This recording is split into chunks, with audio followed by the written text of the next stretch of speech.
Welcome back to Mr. Midnight. I'm your host, and tonight we're heading to Alaska during the darkest time of the year, polar night. That's when the sun disappears for months, and the whole world turns black. But here's the thing.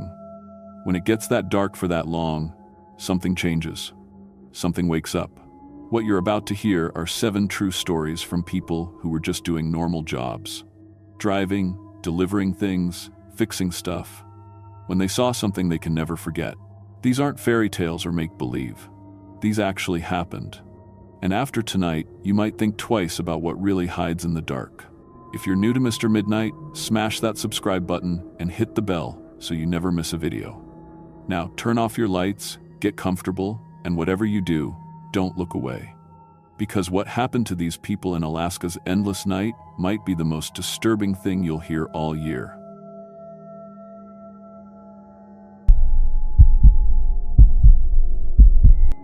My name is Robert Bob Henderson, and I've been driving school buses for 15 years.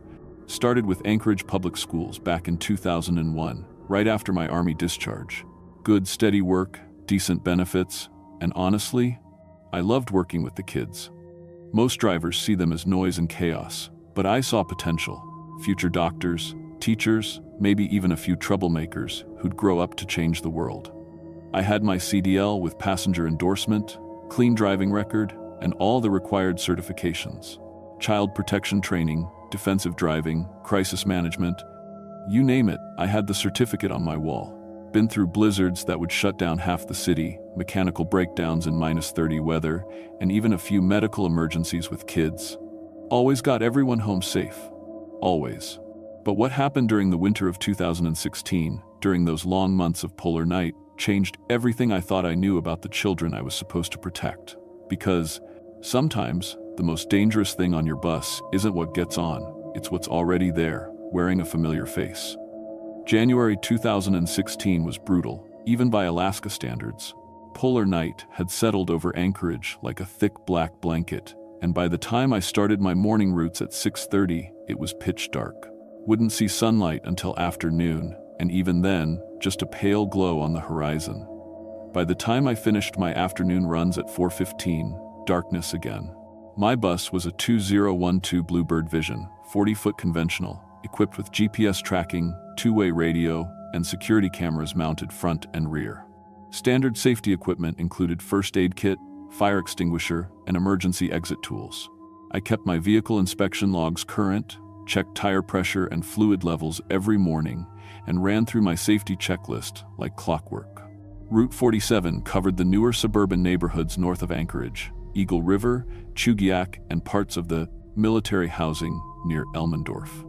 43 miles round trip, 28 regular students, ages 6 through 16.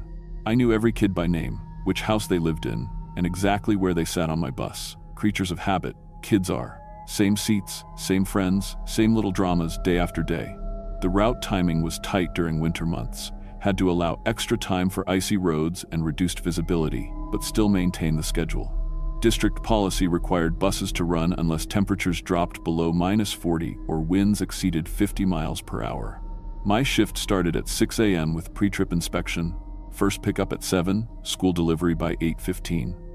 Afternoon reverse, pickup at 3:30, last drop-off by 4:15. Radio protocol was strict. Check in every 30 minutes with dispatch, report any incidents immediately, maintain professional communication at all times. GPS tracking meant the district knew exactly where every bus was at all times, or so we thought. The technology that was supposed to keep us safe would prove useless when reality itself started breaking down. That January morning, January 10th, started like any other. Pre-trip inspection showed green across the board. Fuel tank full, oil pressure good, brakes responsive, interior lights working, safety equipment secured, emergency exits clear. Radio check with dispatch. Unit 47, reporting ready for service. Copy that, Bob. Stay warm out there. The first hint something was wrong came at stop number 4, Maple Street and Northwind Drive, where I always picked up Katie Morrison.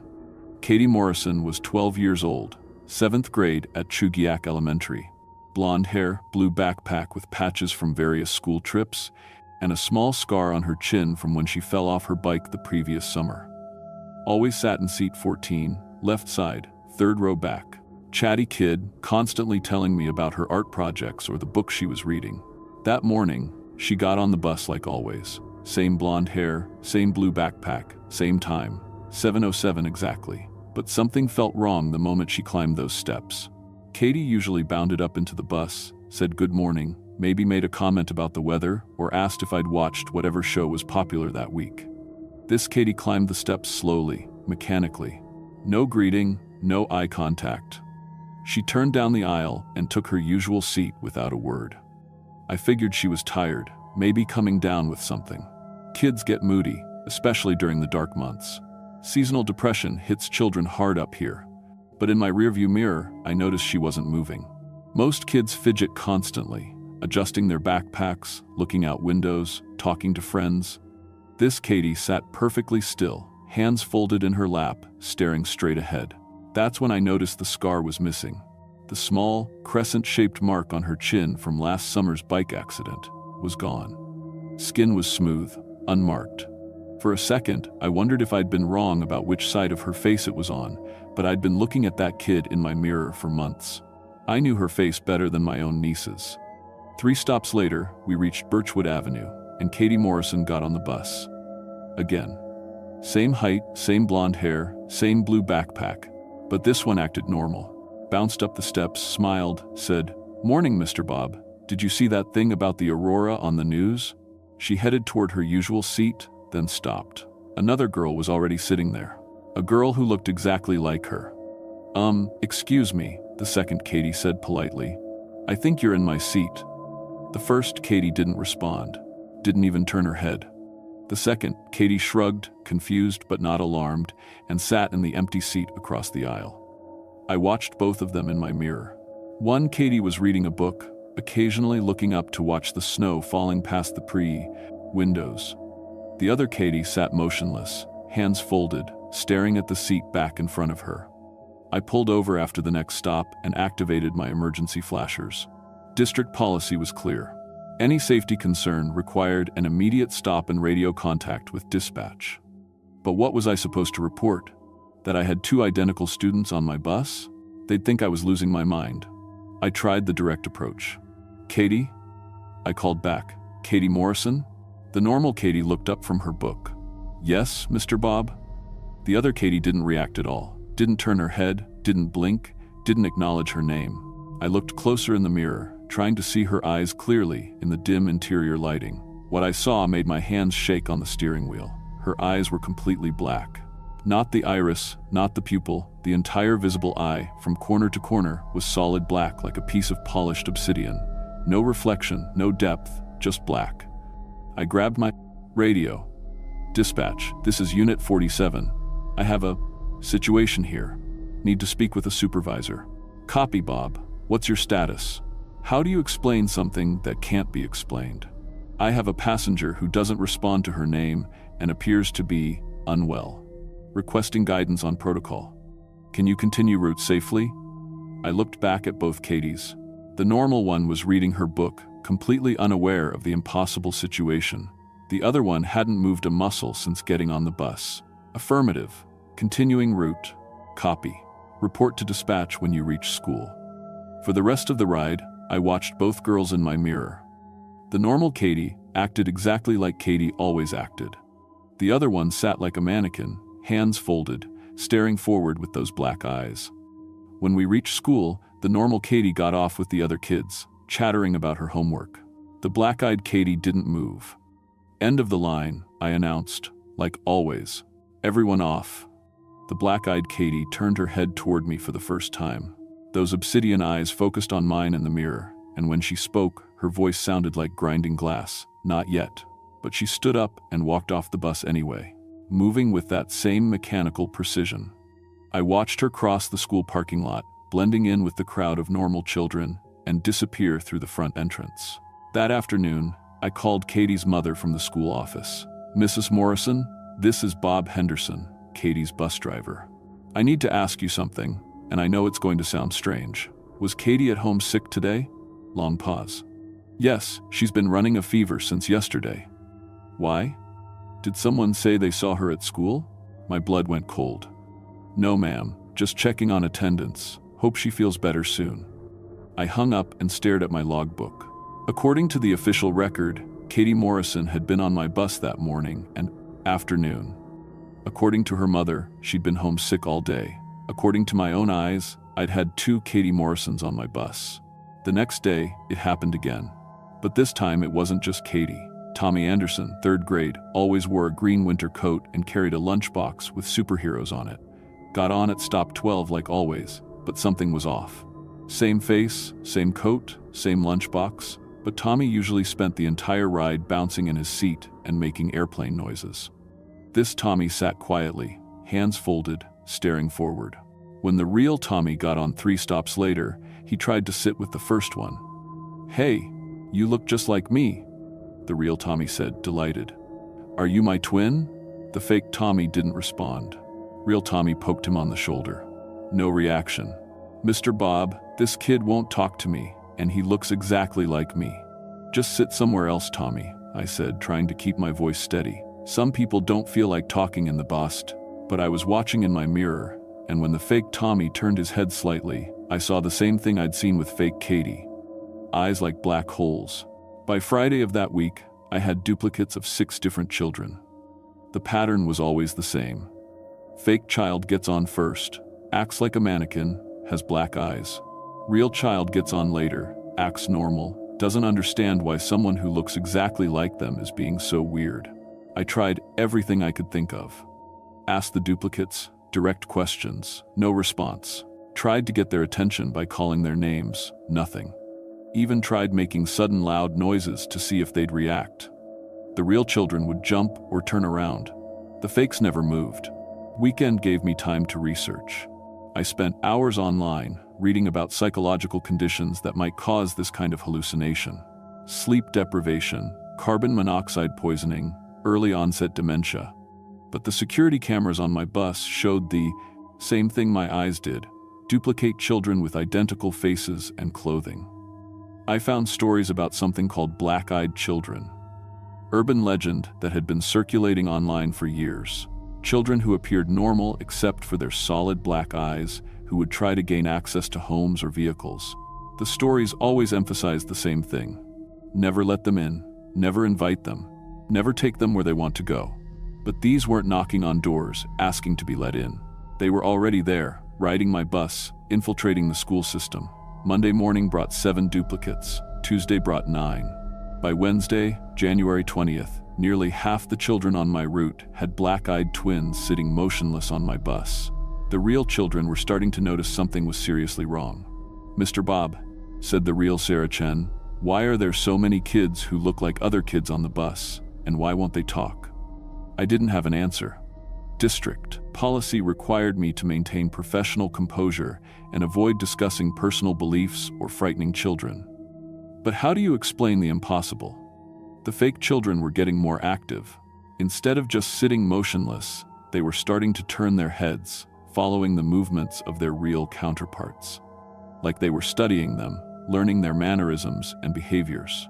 I installed my own security camera, a small one hidden near my driver's seat, to get better video evidence. The footage was crystal clear. Duplicate children with black eyes, sitting perfectly still, studying the real children around them. I burned the video to a DVD and brought it to my supervisor. "Bob, this footage has obviously been manipulated," he said after watching 5 minutes. "I don't know what kind of editing software you used, but this isn't funny. The district takes false reports very seriously. It's not edited. I swear on my daughter's life. This is exactly what I recorded. Take a week off, Bob. Get some rest, maybe see a doctor. When you come back, we'll discuss whether you're fit for duty." The week off gave me time to talk to other drivers. 3 of them admitted they'd been seeing similar things on their routes. Duplicate children, always with black eyes, always appearing before the real children. But they'd all been told to keep quiet or risk losing their jobs. "The district doesn't want panic," explained Maria Santos, a driver with 20 years' experience. "Parents find out their kids are being replaced by some kind of things, and they'll pull them out of school entirely. District would lose funding. So they're just ignoring it? They're managing it, quietly. Any driver who makes too much noise gets fired for performance issues or mental health concerns. The fakes aren't hurting anyone, as far as they can tell. But Maria was wrong. The fakes were hurting people. When I returned to work, the real children looked different. Thinner, paler, more tired. They were still acting normal, but they seemed drained, like something was slowly siphoning away their energy. The real Katie Morrison had dark circles under her eyes and had lost weight. When I asked if she was feeling okay, she said, "I keep having these weird dreams about my shadow trying to talk to me." The real Tommy Anderson was falling asleep on the bus, something he'd never done before. His mother called the school to ask if he was having trouble paying attention in class. Other parents were reporting similar changes. Children who used to be energetic were becoming lethargic. Kids who loved school were complaining of headaches and asking to stay home, but the parents didn't make the connection to the mysterious duplicate children because the parents couldn't see them. I tested this theory carefully. When parents came to the bus stop to pick up their children, they would walk right past the black-eyed duplicates without acknowledgement. The fakes were invisible to adults, except drivers like me, and even then, only some of us could see them. The duplicates were feeding off the real children somehow, draining their energy or life force, and using that stolen vitality to perfect their mimicry. Every day, they became a little more lifelike, a little better at imitating human behavior. By February, the fakes were starting to talk. Short, simple responses when directly addressed. Their voices sounded exactly like their real counterparts, but with an odd, hollow quality, like an echo in an empty room. The real children couldn't see or hear the duplicates at all. From their perspective, they were having strange conversations with empty air, wondering why other kids on the bus were acting so weird and distant. I tried carrying protective items, a small cross, a piece of iron, salt in my pocket. The duplicates would avoid sitting near these objects, clustering toward the back of the bus when I had them with me. But they never left entirely. Then I made a mistake that almost cost me everything. February 15th, 3 weeks after the duplicates started talking, one of them spoke directly to me. I was doing my usual end-of-route check, making sure no one had left anything behind, when I noticed the fake Katie Morrison was still in her seat. All the other children, real and fake, had gotten off the bus. "End of the line," I announced. "Time to go home." She turned in her seat to face me, those black eyes reflecting the overhead lights like dark mirrors. "Where is home?" The question caught me off guard. None of them had ever initiated conversation before. "Where you live, Katie? Your house? Your parents?" "I don't have parents. I don't have a house. I only have her memories, and they're not enough." Her voice was Katie's voice, but the words were wrong. The tone too mature for a 12-year-old. "What are you?" She tilted her head, considering the question. "I don't know what I am, but I know what I want to be." She stood up and walked toward the front of the bus. "I want to be real." Every instinct told me to open the door, let her off, and drive away as fast as possible. But I was responsible for the safety of every child on my route, and this thing was hunting the real Katie, draining her life away bit by bit. "You can't have her," I said. "I won't let you take her place." The fake Katie smiled, and for a moment, she looked exactly like the real one. Sweet, innocent, just a normal kid. Then the mask slipped, and I saw what was underneath. Something ancient and hungry, wearing a 12-year-old's face like a costume. "You think you have a choice?" she said. "Look around you, bus driver. How many of them are mine now?" I looked in my mirrors and felt my heart stop. The bus wasn't empty. Every seat was filled with black-eyed children, all of them turning to stare at me in perfect synchronization. Duplicates of every child on my route, plus dozens I didn't recognize. They filled the aisle, standing pressed against each other, all watching me with those bottomless black eyes. "We've been very patient," the fake Katie continued, her voice now joined by a chorus of others, all speaking in unison. "We've followed your rules, stayed in our seats, behaved properly, but we're ready now. Ready to take their places permanently." The temperature on the bus dropped 20 degrees in an instant. My breath came out in visible puffs, and frost started forming on the windows. The engine died without explanation, and the electrical systems began failing one by one. First the radio, then the GPS, then the interior lights. In the growing darkness, the black-eyed children began moving toward the front of the bus. The real children trust you, the fake Katie said. They'll listen when you tell them to come back tomorrow. And when they do, we'll be waiting. One by one, we'll take their places, and no one will know the difference. I reached for my emergency radio, but it was dead. Reached for my cell phone, but it showed no signal. The GPS tracking system that was supposed to keep us safe had failed completely. The district had no idea where I was. You can't stop all of us, the chorus of voices said. But you can join us. Drive us where we need to go. Help us replace the children. Become one of us. The fake Katie reached the front of the bus and climbed the steps to the driver's area. Up close, I could see that her skin had a waxy, artificial quality, like a high-end mannequin. She reached out with one pale hand and placed it on my shoulder. The cold went straight through my jacket, through my skin, into my bones. I could feel something trying to crawl inside my mind, offering to take away the fear, the confusion, the responsibility. All I had to do was stop fighting and let it in. But I thought about the real Katie, thin and tired, having nightmares about shadows. I thought about Tommy Anderson falling asleep in class, about Sarah Chen asking why the other kids were acting so strange. I thought about all the parents who had no idea their children were slowly being replaced by things that fed on human life. I grabbed the manual door release and yanked it open. "Get off my bus." The fake Katie's grip tightened on my shoulder, but I shrugged away from her and stood up. I said, "Get off my bus. All of you." They didn't move. Dozens of black-eyed children stared at me in silence, waiting to see what I would do next. I reached into my jacket and pulled out my emergency flare gun, standard equipment for winter driving in Alaska. "I'm only going to say this once more. Get off my bus." The fake Katie laughed. "That won't hurt us." "Maybe not," I said, aiming the flare gun at the emergency exit in the back of the bus. "But this will hurt you." I pulled the trigger. The flare shot across the bus and punched through the back emergency window, embedding in the seat cushion. The magnesium burned white hot, filling the bus with brilliant light and acrid smoke. The black-eyed children screamed in unison, a sound like breaking glass and tearing metal.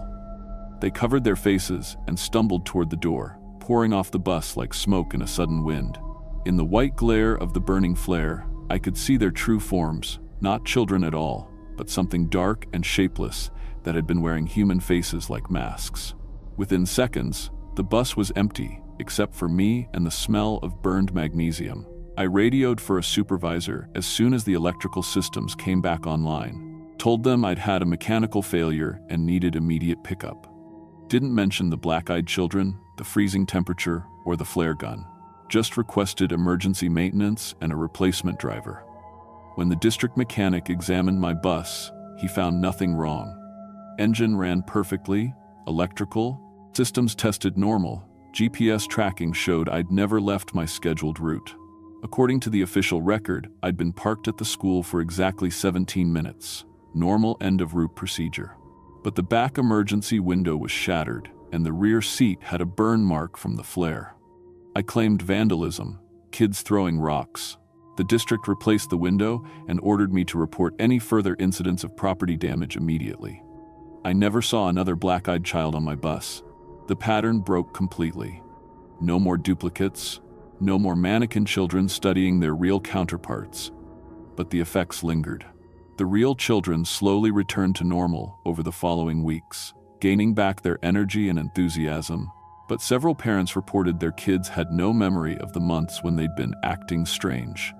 When I tried to discuss the incident with other drivers, I found that 3 of them had been quietly transferred to different routes or different schools. Maria Santos, who'd warned me about the district's policy of silence, was no longer employed by Anchorage Public Schools. Official reason: early retirement for health concerns. I submitted a formal incident report detailing everything I'd experienced and recommending immediate investigation of potential supernatural threats to student safety. The report disappeared into the administrative system and was never acknowledged. 2 weeks later, I received a written reprimand for unprofessional conduct and spreading unfounded rumors that could cause public panic. The reprimand included a mandatory psychological evaluation and a strongly worded warning about discussing fantastical claims with other employees or parents. I kept driving school buses for another 3 years, but I never stopped watching. Every winter, During the long months of polar night, I would see the signs.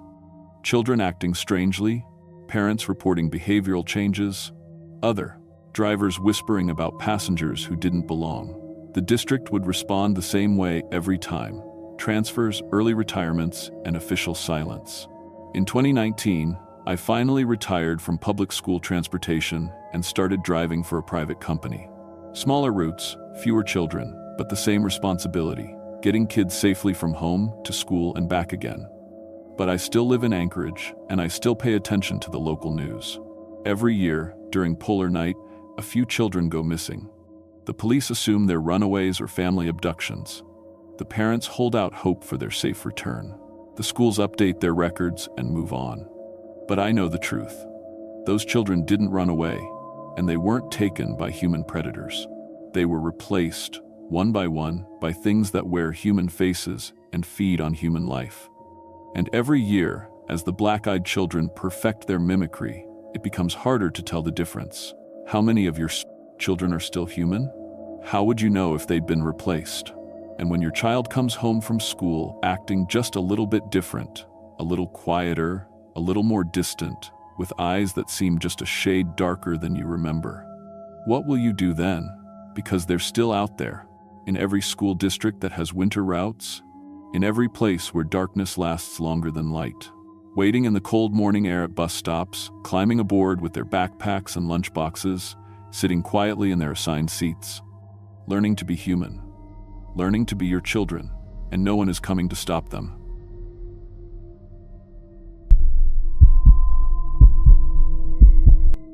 My name is Jake Morrison, and I've been working Alaska's marine highways for 12 years. Started as a deckhand right out of high school, worked my way up through every position on these ferries. I've seen 100-foot waves, equipment failures in sub-zero weather, and medical emergencies hundreds of miles from help. The Alaska Marine Highway System isn't for everyone. It takes a special kind of person to spend weeks at sea in some of the world's most dangerous waters. But what happened during the winter of 2003 on the MV Stumina changed everything I thought I knew about what lurks beneath these black waters. I was 28 that year, considered one of the more experienced deckhands willing to work the brutal winter runs. Most of the crew avoided polar night assignments. 5 months of complete darkness, storms that could flip a car, and isolation that drove some people crazy. But winter runs paid double, and I needed the money. My dad had been a ferry captain before. He retired, and he'd always told me that winter was when the ocean showed its true face. I thought I knew what he meant. The Alaska Marine Highway connects dozens of remote communities that have no roads, no airports big enough for cargo planes. We were their lifeline, bringing food, medicine, mail, and supplies that kept these places alive through the long winter months. The MV Stumina was built for this work, a 296-foot ferry tough enough to handle the roughest seas in Alaska. She could carry 174 passengers and 34 vehicles. But during winter runs, we mostly hauled cargo containers and livestock. That January, I got assigned to a 5-day run from Homer to Dutch Harbor through the Aleutian Islands. It was during the darkest weeks of polar night. The sun wouldn't rise once during our entire voyage. Our crew was skeleton thin. Captain Rodriguez, who'd been running these waters for 20 years. Chief Engineer Petrov, a tough Russian guy who could fix anything. Cookie, our cook, who'd worked ferries longer than anyone. And 5 deckhands, including myself and Tommy Walsh, who was newer but eager to learn. We left Homer on January 22nd at 6 p.m., carrying medical supplies, food shipments, and 20 head of cattle bound for Dutch Harbor. The weather report called for rough seas, but nothing unusual for winter. Our cargo was secured, safety checks complete, and everyone was ready for another routine run. The ferry slipped away from the dock into complete darkness. No moon, no stars, just the white foam of our wake disappearing behind us. Once we cleared Kachemak Bay, we were alone. No other ships travel these waters in winter unless they absolutely have to. Our radar showed empty ocean in every direction. The only lights were our own navigation beams cutting through the darkness. It should have been peaceful, but something felt wrong from the start. The cattle were restless, making sounds I'd never heard before. Not normal lowing, but almost like warning calls. On the second day, Chief Petrov called me to the engine room. "Jake, come listen to this," he said, his thick accent more pronounced when he was worried. The main engines were making sounds that weren't in any maintenance manual, a grinding, scraping noise like metal being dragged across the hull. But our instruments showed everything running normally. Petrov ran diagnostics 3 times. "Is like something wrapped around propellers," he said, "but sonar shows nothing there." I went topside to check the hull during my shift. What I found made my blood run cold. Deep gouges ran along the waterline, perfect parallel scratches like giant claws had raked the steel. These marks definitely weren't there when we left Homer. I'd done the pre-departure inspection myself. The scratches were fresh, going right through the paint to bare metal, and they were huge. Each gouge was about 4 inches wide and ran for 20 feet. "Captain needs to see this," I told Tommy, but when we went to get him, Chief Petrov was already on the radio with something that made even less sense. His sonar was picking up massive contacts, following us. Multiple objects, each 40 to 50 feet long, staying about 100 feet beneath our hull. They'd been pacing us for hours, matching our speed perfectly. Captain Rodriguez studied the sonar readings with a frown. "Whales don't behave like this," he said. "And they're too big anyway. Biggest whale is maybe 30 feet. But there they were on the screen, 4 distinct contacts moving in perfect formation beneath us. When we changed course, they changed with us. When we slowed down, they slowed down. January 23rd, around 2 a.m., something huge struck the ferry from below. The impact threw everyone to the deck. I was securing cargo when it hit. Felt like we'd run aground, but we were in 800 feet of water. The whole ferry shuddered, metal groaned, and I heard the unmistakable sound of steel, plates cracking. Emergency alarms started screaming throughout the ship. Chief Petrov's voice came over the intercom. "Lower cargo hold is flooding. All hands to damage control." Tommy and I grabbed emergency gear and headed below. The flooding was bad, seawater pouring through cracks in the hull that looked like they'd been punched from outside. But what really scared me were the holes themselves. They weren't jagged like impact damage. They were smooth, round, like something had been driven through the steel with incredible force. "I'll check the outer hull," Tommy said, grabbing his safety harness. Standard procedure was to never work alone, but we needed to stop the flooding fast. I was sealing the interior cracks with emergency patches when I heard Tommy scream, then nothing. I ran topside and found Tommy's safety harness cut cleanly in half, still attached to the deck rail. Not frayed or torn, cut, like someone had taken a razor to it. There was blood on the Versive hull deck, quite a bit of it, but no sign of Tommy anywhere. He'd simply vanished. "Man overboard," I yelled, but Captain Rodriguez was already turning us around. We searched for 3 hours with spotlights, but in those black waters, finding someone was nearly impossible. What bothered me most was that safety harness. The webbing was rated for 5,000 pounds. Nothing should have been able to cut it that cleanly. We were still searching when the second attack came. This time I saw it. Massive tentacles, each as thick as a telephone pole, erupted from the water and wrapped around our stern. But these weren't like any squid or octopus tentacles I'd ever seen. They were covered in bone-like spikes, and they had an intelligence behind them that was terrifying. They knew exactly what they were doing. The creatures, and there were definitely more than one, worked together like a pack of wolves. One would attack from port side while others positioned themselves to starboard, herding us toward deeper water. They weren't just hunting, they were coordinating. During the third attack, they tore away our main radio antenna. Our emergency beacon was next, crushed like it was made of paper. These things knew exactly which equipment to destroy to cut us off from help. That level of intelligence was the most frightening thing of all. Cookie disappeared while preparing dinner that night.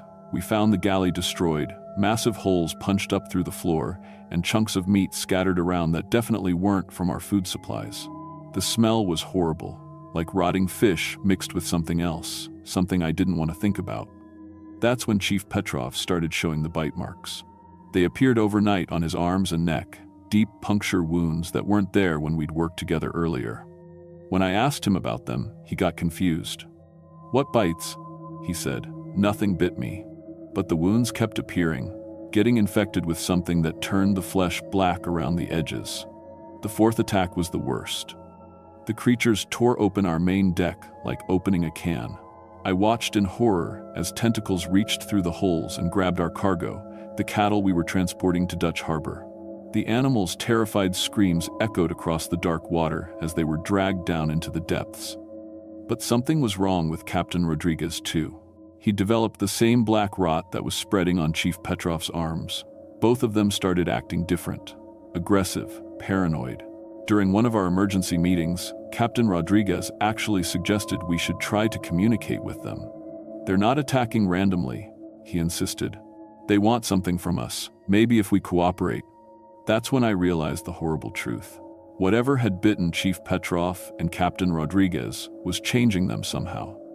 The infection was spreading through their bodies, and it was affecting their minds. They were becoming something else. The infected crew members tried to sabotage our escape attempts. I caught Chief Petrov disabling the emergency flare gun, and Captain Rodriguez kept steering us toward deeper water despite my protests.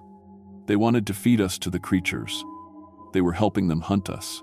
I locked myself in the wheelhouse with the 2 remaining healthy crew members, a deckhand named Marcus and our communications officer, Sarah. We barricaded the door and tried to get our emergency equipment working. The creatures had damaged most of it, but we finally managed to jury-rig a flare launcher.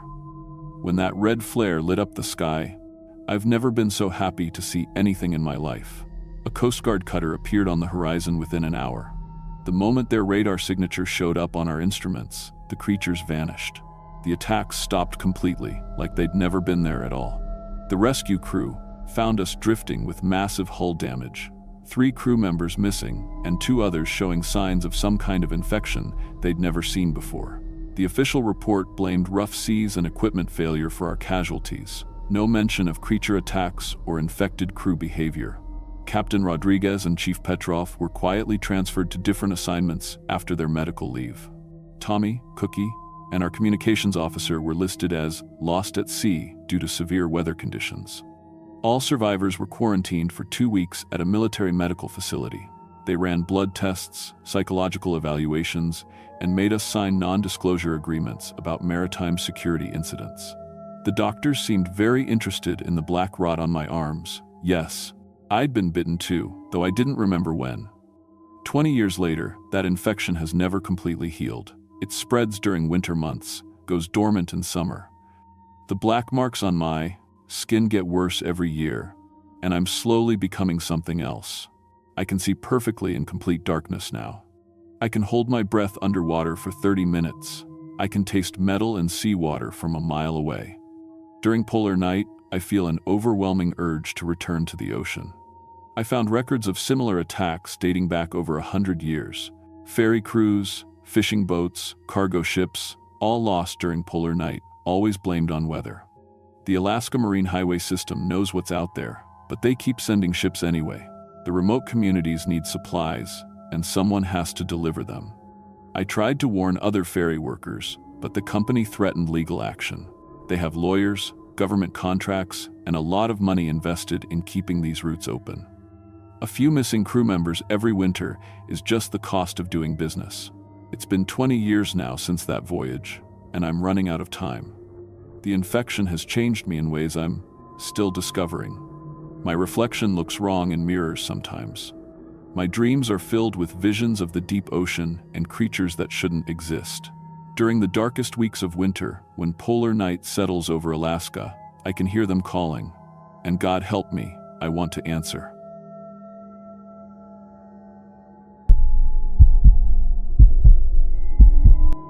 My name is Thomas Kapianak, and I've been a janitor for 23 years. Started when I was 22, right after high school. It's good, honest work that lets me support my family. I've cleaned hospitals, office buildings, and schools all across northern Alaska. I've seen blood, vomit, and things that would make most people quit.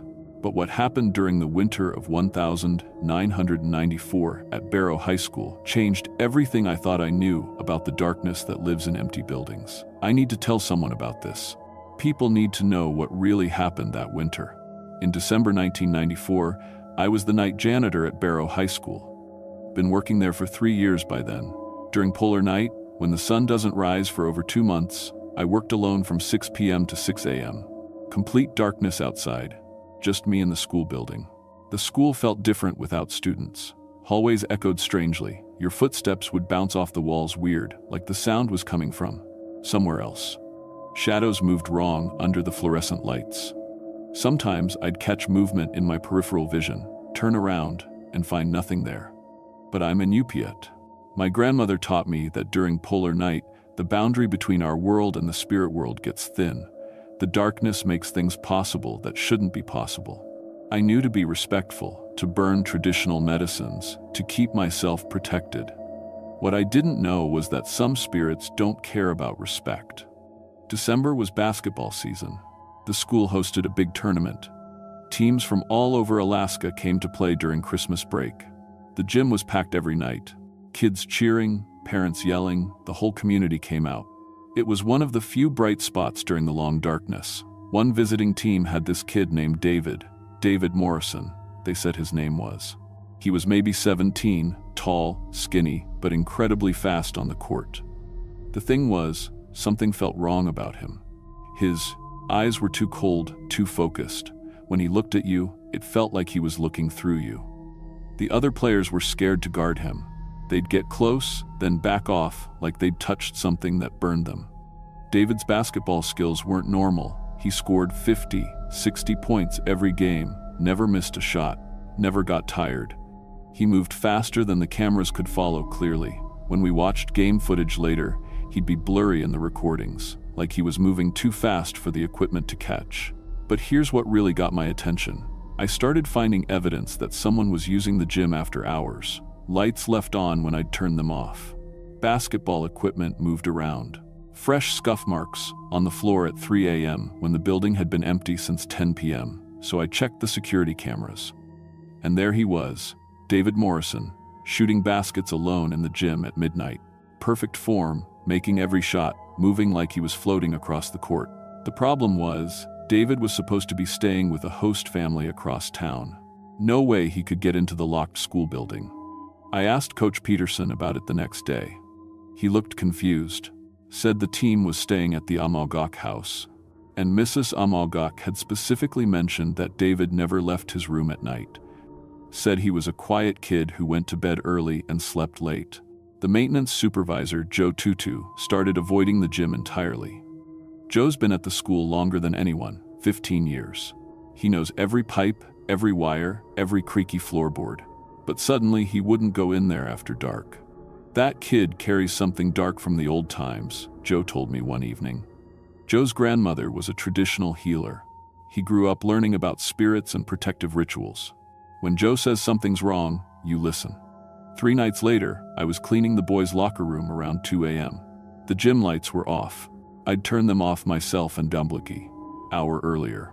But when I walked past the mirror above the sinks, I caught David's reflection standing behind me. I spun around. Nobody there. I looked back at the mirror. David was still in the reflection, but it wasn't really David. The face was older, hollow. The eyes were completely black. The mouth was moving like it was speaking, but no sound was coming out. I grabbed my radio to call security, but when I looked back at the mirror, the reflection was gone. I called Joe the next morning, asked him about traditional beliefs regarding spirits and possession. He was quiet for a long time. During polar night, he finally said, hungry spirits look for young, strong bodies to inhabit. They want to experience warmth, physical sensation, the feeling of being alive. They're drawn to athletes, dancers, anyone with a powerful physical presence. How do you know if someone's been taken over? They're too good at physical things, too fast, too strong, too perfect, and they drain energy from people around them. That's exactly what was happening. Players who guarded David closely would become weak and pale by halftime. They'd sit on the bench looking exhausted, like something had sucked the life out of them. Some of them couldn't finish games. 2 nights later, I found David unconscious on the gym floor at 4 a.m. He was convulsing, speaking in languages that didn't sound human. Strange clicking sounds, guttural moans, words that hurt to listen to. I called the ambulance, but when the paramedics arrived 20 minutes later, David was gone. The next day, other players on visiting teams started having nightmares. They'd wake up screaming about David standing over their beds, speaking in those same inhuman languages. Coach Morrison wanted to forfeit the remaining games, But David's family, people I'd never seen before who claimed to be his relatives, insisted he was just a gifted athlete going through a growth spurt. I knew something was seriously wrong when I saw those family members. They were pale, cold-looking people who never seemed to blink.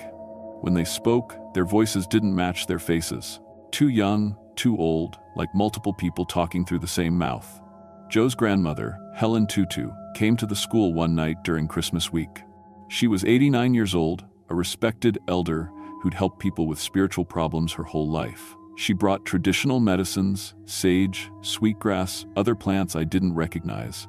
Helen performed a cleansing ceremony in the gym around midnight. She burned the medicines in an old coffee can, walking around the basketball court while chanting in Inupiaq. The smoke made strange patterns in the air, like it was being pushed around by invisible hands. That's when David appeared. But it wasn't David anymore. The thing wearing David's body walked into the gym through the locked doors. Didn't open them, walked through them like they were made of air. It was floating 3 feet off the floor, arms hanging loose at its sides. David's face was wrong, features shifted and blurred like I was looking at him through water. When it spoke, the voice came from everywhere at once. This flesh is ours. We have waited through many cold seasons for strong young bodies to carry us. Helen kept chanting, but the entity got angry. Basketballs started flying through the air at impossible speeds, hitting the walls so hard they exploded. The overhead lights shattered one by one. The metal basketball hoops bent like they were made of plastic. But that wasn't the worst part. There wasn't just one spirit. As Helen's ceremony continued, more entities started appearing. Dozens of them, all wearing the faces of different tournament players. They'd been possessing multiple kids, not just David. The team captain from Fairbanks suddenly appeared in the gym with completely black eyes, attacking his own teammates.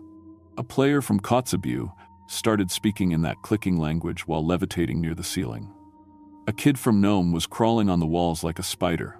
Helen called her son Joe, who called other elders from surrounding villages. By 3 a.m., we had 8 traditional healers working together to perform a massive cleansing ceremony. They surrounded the possessed players, chanting in harmony while burning pounds of sacred plants.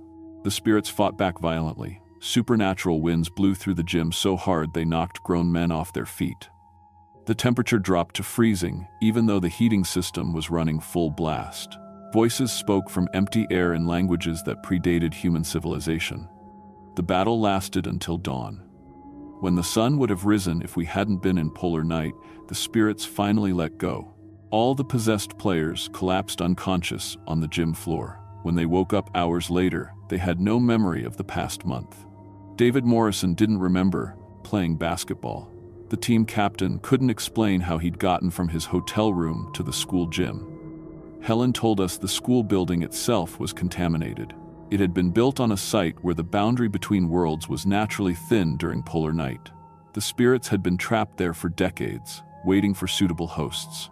The school administration tried to cover up the whole incident. They threatened to fire anyone who talked about mass hysteria or cultural superstitions, said it would hurt the school's reputation and state funding. But Joe and I knew what we'd seen. The spirits weren't completely gone, just weakened. Every polar night since then, they try to return. They look for new hosts among students and staff. Anyone young, strong, and physically active becomes a target. Joe and I started maintaining traditional protections. We burn sacred plants in the gym every week during dark season. We place blessed stones in corners where Helen told us the spiritual energy was strongest. We keep the elders informed of any supernatural activity. We tried to warn students about staying alone in school during polar night. Most thought we were just crazy janitors, but some listened. The smart ones, the ones whose grandparents still remembered the old ways. Every December through February, we fight the same battle. The spirits get stronger each year, learning new ways to manifest. They can possess multiple people at once now. They can hide their presence better. They've learned to mimic normal teenage behavior until it's too late. 20 years of exposure to supernatural forces has taken its toll on me. I'm aging faster than I should. I have memory gaps where hours just disappear. Sometimes I hear voices when I'm alone in the building, calling my name in languages I don't recognize. I had to tell my wife and kids about what I face at work. They understand why I've become more protective, more traditional in my beliefs. My son refuses to play basketball. My daughter won't stay after school for any reason during polar night. I'm training my replacement now, teaching him to recognize the signs of possession, how to maintain the spiritual protections Helen showed us. This knowledge can't die with me. Someone has to stand guard. I've learned that many Alaska schools deal with similar problems during polar night. There's an unofficial network of janitors, maintenance workers, and security guards who understand these threats. We share information, warning signs, protective methods. The education system doesn't want to acknowledge it, but we know the truth. I'm 58 now, still working at the school. My knees hurt, my back aches, and I see things in the shadows that probably aren't there. But someone has to stand guard during the dark months. These entities never stop trying to return. Next month, polar night starts again. I'll be ready. I just hope I'm strong enough to fight them one more time.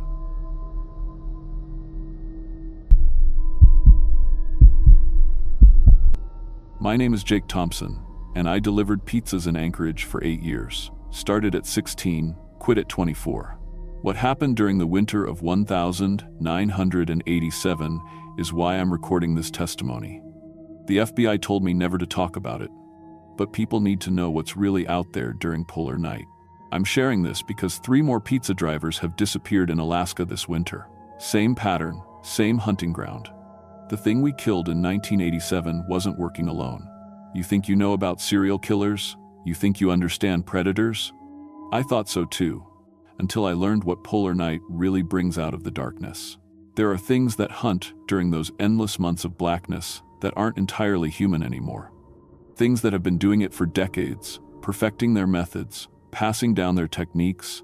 The FBI file on what we found calls it the Polar Night Collective, a network of killers who've been operating across Alaska since the 1960 seconds. They target service workers, people society doesn't notice when they disappear. Pizza drivers, cab drivers, newspaper delivery kids, anyone who works alone in the dark. What I'm about to tell you happened 23 years ago, but it's still happening. Every winter, every polar night, and it's spreading to other northern cities now, Fairbanks, Nome, even into northern Canada. If you work nights in these places, you need to understand what you're really facing.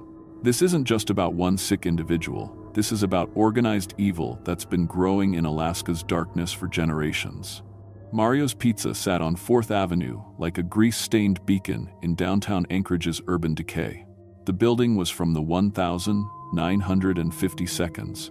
Cracked foundation, windows that rattled in their frames, and a heating system that gave up every time the temperature dropped below zero, which in January meant it gave up permanently. I worked the night shift because it paid double, regular day. Drivers made minimum wage plus tips. Night drivers got hazard pay, an extra $4 an hour that Mario called darkness money. Most people thought he was being generous. I found out later he was paying survival money. The delivery territory covered 43 square miles of Anchorage's worst neighborhoods. Government Hill, where the streetlights had been broken for months and nobody bothered fixing them. Mountain View, where apartment numbers were spray-painted over or missing entirely. Russian Jack Springs, where entire buildings sat empty but pizza orders still came from inside. My car was a 1982 Toyota Tercel with 247,000 miles and a passenger door that wouldn't lock. The heating barely worked, the radio picked up strange frequencies during polar night, and the odometer had stopped working 2 years earlier. But it ran, and that's all Mario cared about. The equipment was ancient, pizza warming bags held together with silver tape, a cash box that didn't close properly, and a clipboard for tracking deliveries that was warped from coffee spills and moisture. The phone system was worse. 3 rotary lines that crackled with static and sometimes connected you to numbers you hadn't dialed. During polar night, Anchorage became a different city. Darkness stretched from 4 p.m. to noon the next day. 20 hours of black that made people lose track of time, lose track of reality. Emergency calls tripled, domestic violence spiked, and pizza orders came at all hours from customers who insisted it was dinner time at 3 a.m. By January 1987, we were down to 3 drivers for the entire night shift. The usual winter attrition had been worse than normal. 7 drivers quit in December, all claiming they felt watched during deliveries. Mario hired replacements, but they rarely lasted more than a week. The ones who stayed talked about seeing the same cars following them, finding their personal belongings moved when they returned from deliveries. The police knew something was happening. Officer Rodriguez told me later they'd been getting reports about suspicious vehicles near delivery locations for months. But following pizza drivers wasn't illegal. Taking photos wasn't illegal. Even showing up at drivers' home addresses could be explained away as customer complaints about service. What was happening in Anchorage that winter wasn't random. It was systematic, organized, and we were about to become part of something much worse than a simple stalking case. The Marcus orders started January 15th, but they weren't coming from Marcus. The call came at 2:47 a.m. exactly. I remember checking the kitchen clock because something about the timing felt deliberate. Large pepperoni, extra cheese, 1247 Northway Drive, apartment 3B. The voice was male, quiet, carefully controlled like someone reading from a script. When I arrived at the address, the man who answered the door matched the voice perfectly. Tall, thin, dark hair that looked professionally cut despite the cheap clothes. He had exact change ready, $12.50, no tip, and took the pizza with a polite, "Thank you." But behind him, I glimpsed something that made my skin crawl. The apartment wasn't lived in, it was staged. A single piece of furniture, a chair facing the window, one candle burning on a card table, nothing else visible in the beam of my flashlight. No personal belongings, no signs of actual habitation. As I walked back to my car, I noticed the other apartments in the complex were completely dark. Not just lights off dark, but empty dark. No curtains in windows, no furniture silhouettes, nothing.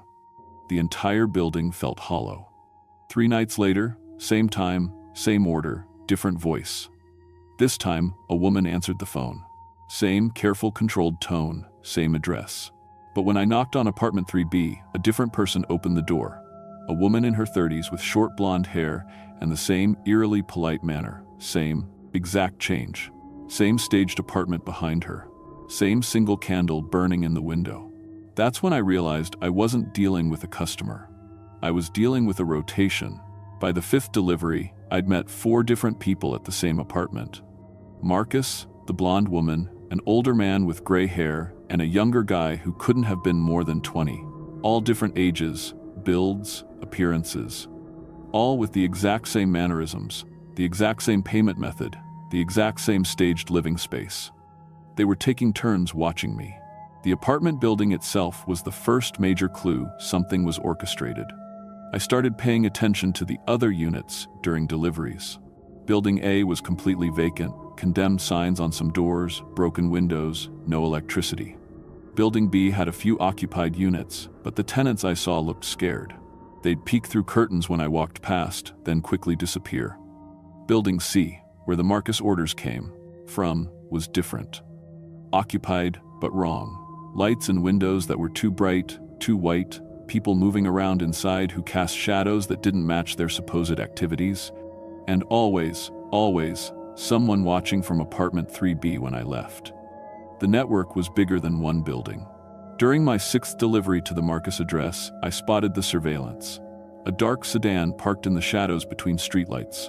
Engine running, exhaust visible in the cold air. When I finished the delivery and drove toward the exit, the sedan's headlights came on and followed me. Not to my next delivery. To my home. The car stayed parked across from my apartment building for 3 hours. When I looked out my window at 4 a.m., whoever was inside was using binoculars to watch my apartment. They had professional equipment, long-range lenses, communication equipment, gear that suggested this wasn't some lone stalker operation. I called the police. Officer Rodriguez came out, took a DUI report, and by the time he arrived, the sedan was gone. Probably just someone lost, he said, but I could see in his eyes that he didn't believe it either. The next night, Jenny Martinez found a manila envelope taped under her car's windshield wipers. Inside were photocopied pages from what looked like a personnel file. Her home address, work schedule, emergency contact information, even her social security number. At the bottom of the last page, someone had handwritten, "Target acquired." That's when we realized we weren't just being watched by customers. We were being hunted by professionals. The photographs started appearing on January 28th, but not in my delivery bag. They were being placed in locations that proved how thoroughly they'd infiltrated our lives. The first photo was tucked inside my apartment mailbox, mixed in with normal mail so I wouldn't notice it immediately. It showed me sleeping in my bed, taken through my bedroom window with professional-grade night photography equipment. The angle suggested they'd been on my fire escape for extended periods, close enough to touch the glass. The second photo was worse. Jenny found it taped inside her work locker at Mario's.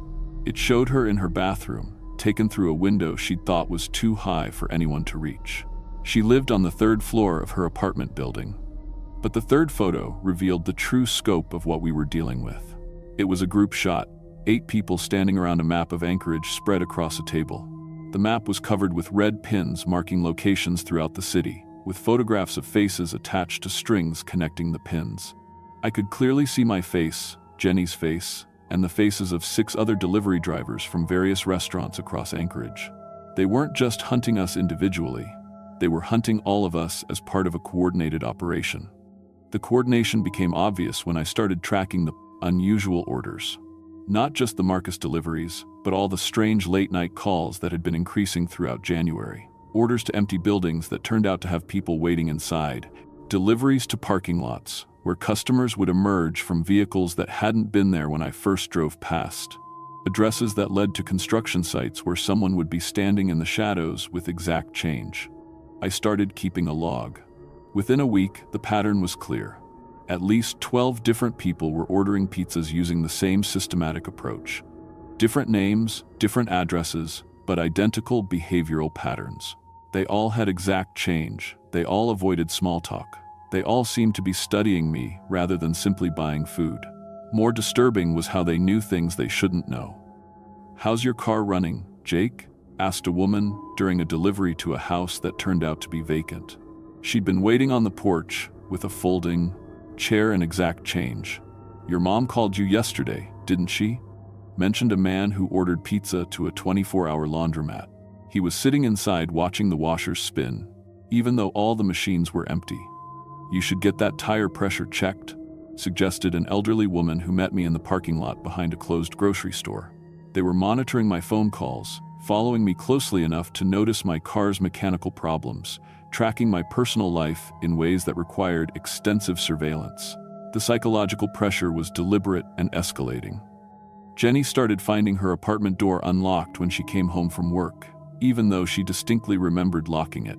Her furniture would be rearranged slightly, chairs moved a few inches, books restacked in different order, bathroom items repositioned, nothing taken, just evidence that they'd been inside. My experiences were similar but more aggressive. I'd return home to find windows open that I'd left closed. My refrigerator contents would be rearranged into patterns, cans lined up by height, fruit arranged in geometric shapes. They were demonstrating control, showing us how easily they could access our private spaces. The calls started coming to our personal phones.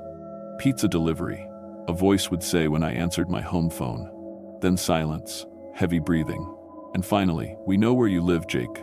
The calls came at random hours, sometimes during the day when I was sleeping, sometimes just as I was leaving for work. Always from different phone numbers that traced to payphones across the city. The callers knew my schedule better than I did, but the worst part was realizing they'd infiltrated Mario's Pizza itself. I found the evidence by accident when I arrived for my shift early on February 3rd. Mario wasn't there yet, and the restaurant was supposedly empty. But I could hear voices coming from the office and back, quiet. Conversation between at least 3 people discussing delivery schedules and target tracking. When I peered through the slightly open office door, I saw them. 2 people I'd never seen before, studying our delivery logs, photographing pages with professional cameras, marking routes on a city map with the same red pins I'd seen in the surveillance photo. They weren't customers, they weren't employees, they were inside our workplace, accessing our records, planning something using our own delivery system against us. That's when I understood the true scope of the operation. This wasn't random predatory behavior. This was an organized network that had been infiltrating pizza delivery operations across Anchorage, using our routes and schedules to hunt drivers systematically. And they'd been doing it for years. February 10th. Jenny Martinez disappeared. Her shift ended at 2 a.m., same as always. Security camera from the bank across the street showed her leaving Mario's at 2:07 a.m., getting into her car alone. The next morning, her vehicle was found in the parking lot of the Russian Jack Springs apartment complex. Doors unlocked, keys on the dashboard, delivery bag still in the back seat. Inside the bag was a note. Jake, 1247 Northway Drive. Tonight, 2:47 a.m. Come alone, or she dies slowly. Detective Sarah Walsh had been investigating the missing driver's case for 6 months. When I brought her the note, she finally revealed what the police knew but hadn't been sharing with the public. We've been tracking this network since 1983, she told me. 17 delivery drivers missing across Alaska over 4 years. Always during polar night, always the same organizational patterns. We think it started as individual predators who found each other and began coordinating their activities. The FBI had been involved for 2 years, trying to infiltrate the group without success. They'd lost 2 undercover agents who'd attempted to pose as delivery drivers. Both disappeared without trace. This is bigger than Anchorage, Walsh explained. We've identified similar operations in Fairbanks, Nome, and at least 3 cities in northern Canada. They share techniques, trade information, even exchange victims between locations. The plan was simple. I'd make the delivery while a full FBI tactical team surrounded the building. The moment Jenny was located, they'd move in for simultaneous arrests. What we found instead was evidence of something far worse than kidnapping. When I arrived at 1247 Northway Drive at 2:47 a.m., the entire complex was dark except for apartment 3B. But this time, the single candle had been replaced by bright white lights that seemed to emanate from every window in the building. The stairwell was different too, clean, recently painted. The disgusting carpet had been removed, revealing concrete floors that had been professionally cleaned with industrial chemicals I could smell from the parking lot. Apartment 3B was no longer staged to look abandoned. It was set up as an observation post. The main room contained sophisticated surveillance equipment, multiple computer monitors showing live feeds from cameras positioned throughout Anchorage, radio communication gear, detailed maps of the city with hundreds of red pins marking locations, and filing cabinets full of what looked like personnel records. On one wall hung photographs of missing delivery drivers dating back to 1979. Not just from Anchorage, from cities across Alaska, northern Canada, even some from Minnesota and North Dakota. 43 faces total, with detailed information cards attached below each photo. But the basement was where they'd been keeping Jenny. And it wasn't designed for one person. The basement had been converted into a series of holding cells, each approximately 6 feet by 8 feet, with heavy locks and sound-dampening material covering the walls. 7 cells total, and evidence that all had been used recently. Jenny was unconscious in the farthest cell, alive but drugged. Next to her was a pile of driver uniforms from pizza restaurants across Alaska, dozens of shirts and caps that represented missing people from the past 8 years. In the center of the basement sat a metal table with restraint attachments and drainage channels carved into its surface. The walls around it were covered with Polaroid photographs showing what had happened to previous victims. I won't describe those photographs. The FBI classified them as evidence too disturbing for public release. But I'll tell you this, the network hadn't just been killing drivers, they'd been experimenting on them.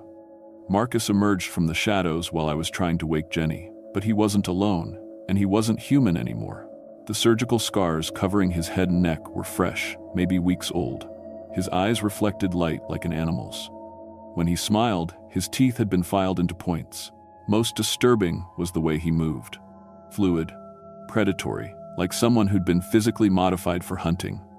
The pizza drivers never learn respect, he said, but his voice was wrong.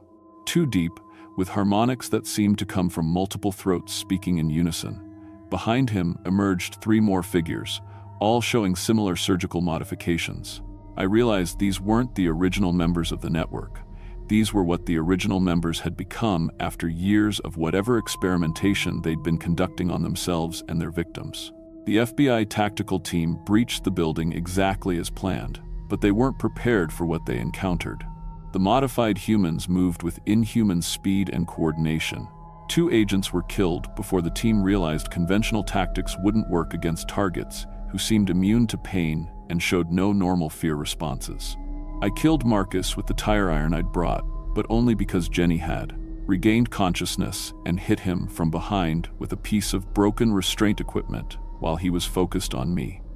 Even then, it took multiple blows to stop him permanently. The other 3, modified humans, escaped through a tunnel system connected to the basement, an underground network that investigation later revealed extended throughout the Russian Jack Springs area and connected to similar facilities in other parts of Anchorage. The FBI raid recovered evidence of an operation far more extensive than anyone had imagined. Documentation found in the apartment revealed that the network had been operating since 1963, originally founded by former military personnel who'd been involved in classified psychological experiments during the Cold War. They'd been using Alaska's isolation and polar night conditions to conduct unauthorized human experimentation, targeting transient populations unlikely to be missed. The delivery driver hunting was just one branch of their activities. They'd also been targeting cab drivers, sex workers, homeless individuals, and hitchhikers. The total number of victims was estimated at over 200 people across 23 years. But the raid only captured 4 network members. Intelligence indicated the organization included at least 25 active participants across Alaska, with connections to similar groups in northern Canada and Scandinavia. Jenny survived, but the psychological trauma was severe.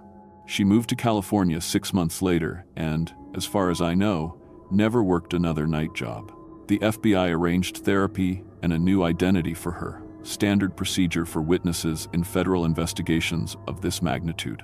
I quit Mario's Pizza immediately and spent 3 months in federal protective custody while providing testimony for the investigation. The FBI offered me permanent relocation, but I chose to stay in Anchorage. Someone needed to remember what had really happened. The official story, released to the media, described the arrest of a small group of individuals involved in stalking pizza delivery drivers. No mention of the medical experimentation, the surgical modifications, or the multi-decade scope of the operation.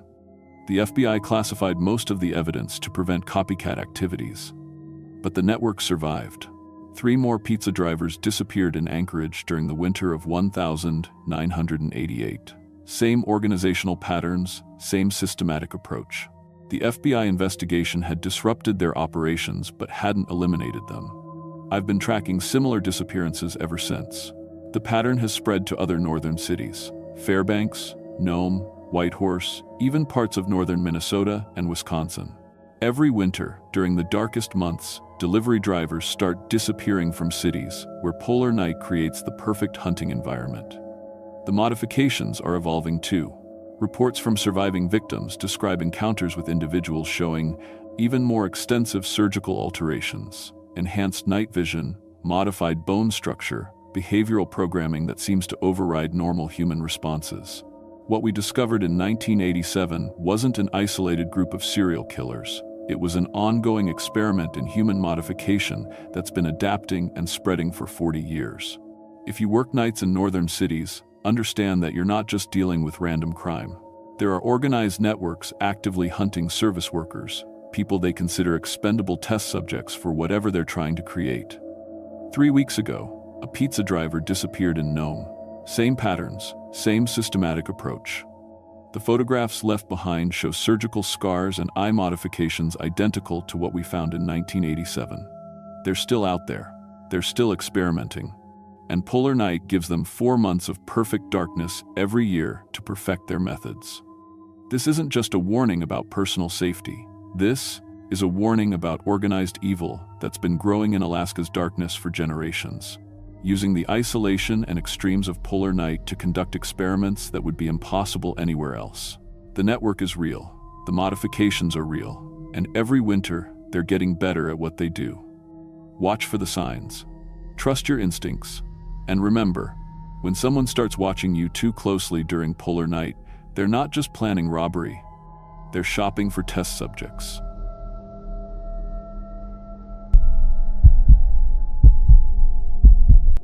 My name is David Chen, and I've been a mail carrier for the United States Postal Service for 8 years.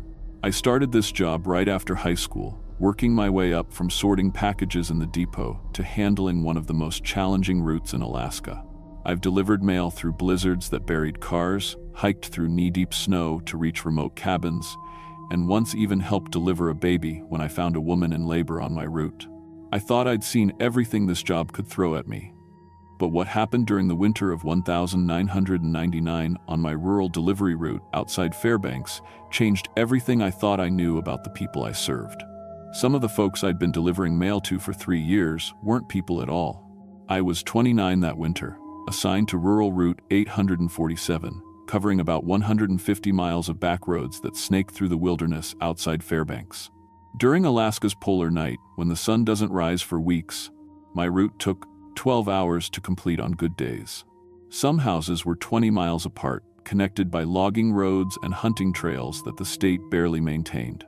My postal truck was a beat-up Jeep Cherokee with chains on all 4 tires and a CB radio that only worked half the time. The families on my route had become like extended relatives over the years. There were the Hendersons, Jim and Mary Henderson, who ran a small dog breeding operation and always had hot coffee waiting. The Kowalski farm, where old Stefan raised horses and his wife Anna made the best pierogi in Alaska. And Pete Johnson, a retired logger who lived alone in a cabin 15 miles off the main road and collected vintage postcards. I knew their faces, their voices, their daily routines. Jim Henderson always met my truck wearing the same red flannel shirt. Anna Kowalski had a habit of humming while she signed for packages. Pete Johnson was left-handed and had a scar across his right knuckles from a chainsaw accident 20 years ago. The first sign something was wrong came on December 20th, 1999. I pulled up to the Henderson house around 2 in the afternoon, same as always. The place looked normal, blue-painted cabin with smoke coming from the chimney, their dog kennels out back full of huskies. But when I knocked on the door, something felt off the moment Mary Henderson answered. She looked like Mary, but not quite right. Her face was the same, but her eyes seemed too wide, and when she smiled at me, it stretched too big across her face. Her movements were stiff, like someone trying to remember how to walk. She spoke in Mary's voice, but with weird pauses between words. "Hello, David," she said slowly. "Thank you for bringing the mail." I handed her the stack of letters and asked where Jim was.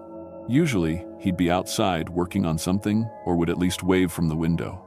"Jim is resting inside," she said, her smile getting even bigger. "He cannot come out during daylight." That was strange. Jim was the kind of guy who lived outdoors, even in winter. And what did she mean about daylight? It was the middle of polar night. There hadn't been daylight for weeks. I tried to make normal conversation, asking about their dogs, but she gave me blank stares. When I mentioned their new litter of puppies, she just nodded and said, "Yes, the small dogs are growing." As I walked back to my truck, I heard the dogs whimpering in their kennels. These were the same huskies that always ran to the fence when they saw me, but now they were cowering in the backs of their houses, making scared noises I'd never heard before. Over the next week, I noticed similar problems with other customers. Stefan Kowalski answered his door, but his wife Anna was nowhere to be seen. When I asked about her, he said she was sleeping for the winter and couldn't wake up. Stefan looked right, but he moved differently. Anna had always been the one who talked to me, while Stefan just nodded and went back to work. Now he was trying to have conversations, but his English seemed worse than before, like he was remembering words from a long time ago. The worst was Pete Johnson. When I reached his cabin on December 28th, he came out to meet me like always. But Pete was supposed to be left-handed, and when he signed for a package, he used his right hand. The signature looked nothing like his usual handwriting. And his face, Pete had deep wrinkles around his eyes from squinting in the sun for 40 years, but this version's skin was too smooth. "Everything okay, Pete?" I asked. "Yes," he said, but his voice sounded hollow. "Everything is normal and good." Pete Johnson had never used the word normal in his life.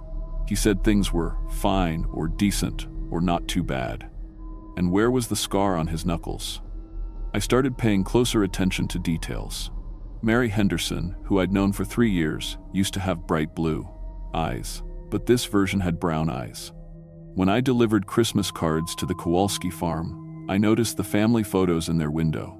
The people in the pictures looked like Stefan and Anna, but their faces were slightly different, broader, with different shaped noses. The animals on every property were acting wrong too. Dogs that used to run up to greet me now hid or growled. Cats that used to rub against my legs now hissed and ran away. It was like every pet on my route knew something I didn't. On December 30th, I decided to test my suspicions. When I arrived at the Henderson house, I asked Mary about her children. The real Mary Henderson had told me dozens of stories about her 2 kids who lived in Seattle. "Children?" she said, tilting her head too far to one side. "Yeah, your son Mike and daughter Sarah. How are they doing?" She stared at me for almost 30 seconds before answering. "They are growing well in the warm place. The real Mary's kids were, both in their 30s. And Sarah lived in Portland, not somewhere warm." "What about Mike's new job at the restaurant?" I pressed. "Yes," she said, her smile getting wider again. "He makes food for people to eat." Mike Henderson was an accountant. He'd never worked in a restaurant in his life. That's when I knew for certain that this thing wasn't Mary Henderson. I don't know what happened to my voice, but I heard myself asking, "What did you do with the real Mary?" The thing wearing Mary's face stopped smiling. For a moment, its expression went completely blank, like someone had turned off a TV. Then its features started to shift slightly. The skin looked paler, and its mouth seemed to stretch wider than any human mouth should.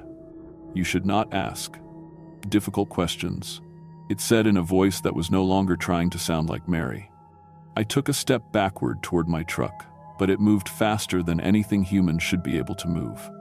1 second, it was standing in the doorway. The next, it was right in front of me, reaching out with hands that had too many fingers. I swung my mail bag as hard as I could and hit it in the chest.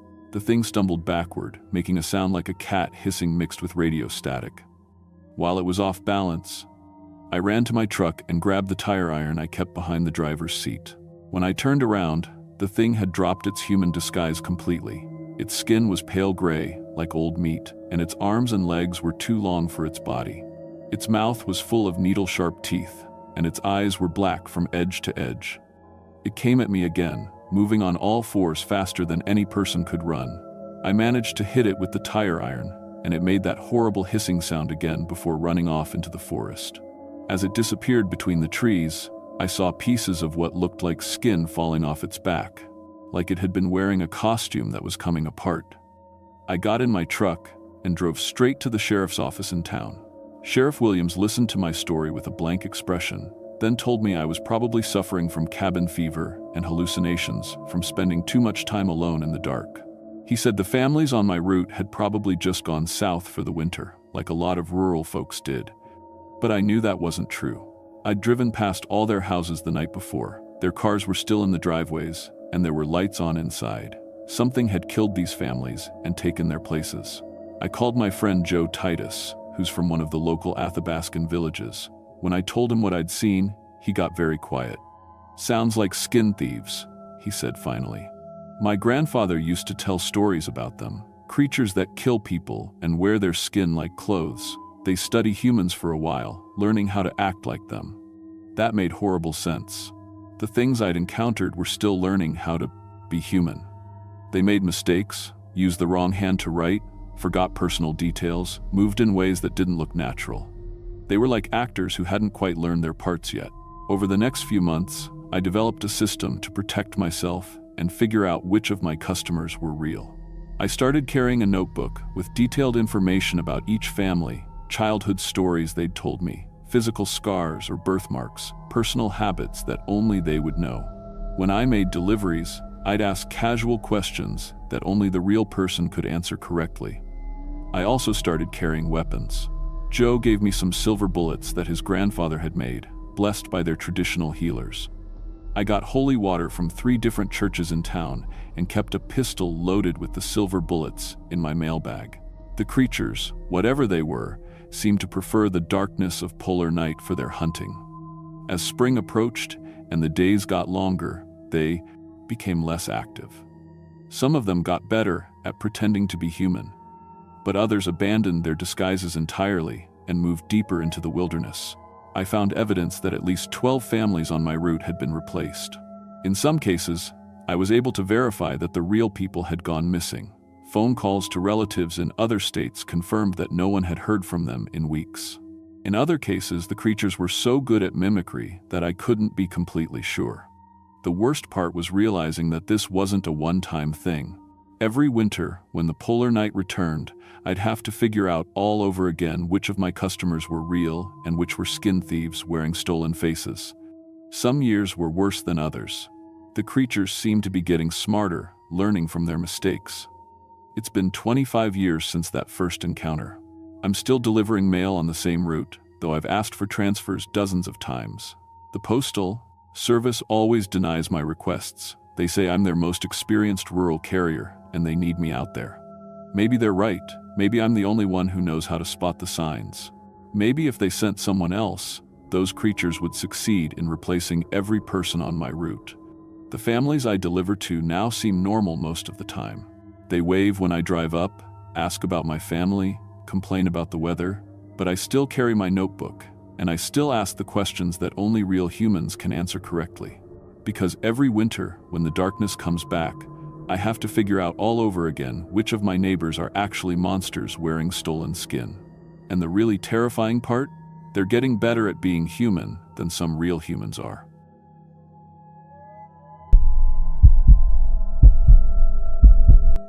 My name is Mike Thompson, and I've been fixing cars for 22 years. Started as a grease monkey right out of high school, worked my way up through every shop in Anchorage until I finally saved enough to buy my own place in 2008. Mike's Auto Repair might not look like much from the outside, but I can diagnose any engine problem just by listening to it run. I've pulled people out of ditches at 40 below, rebuilt transmissions that other mechanics said were totaled, and kept half the city moving through the worst winters Alaska could throw at us. But what happened during the polar night of 2012 made me question everything I thought I knew about what's possible in this world. Some customers aren't from around here, and I mean that in ways I never could have imagined. Running a 24-hour auto shop in Anchorage during winter isn't just good business, it's a public service. When it's dark for 20 hours a day and the temperature drops to 30 below, cars don't just break down, they die. Dead batteries, frozen fuel lines, engines that won't turn over, accidents on black ice. Emergencies happen at all hours, and somebody needs to be there to help. My shop sits on a corner lot downtown, a converted gas station with 3 service bays and a small office up front. I keep the bays heated to about 60 degrees, warm enough to work comfortably, but not so hot that tools fog up when you take them outside.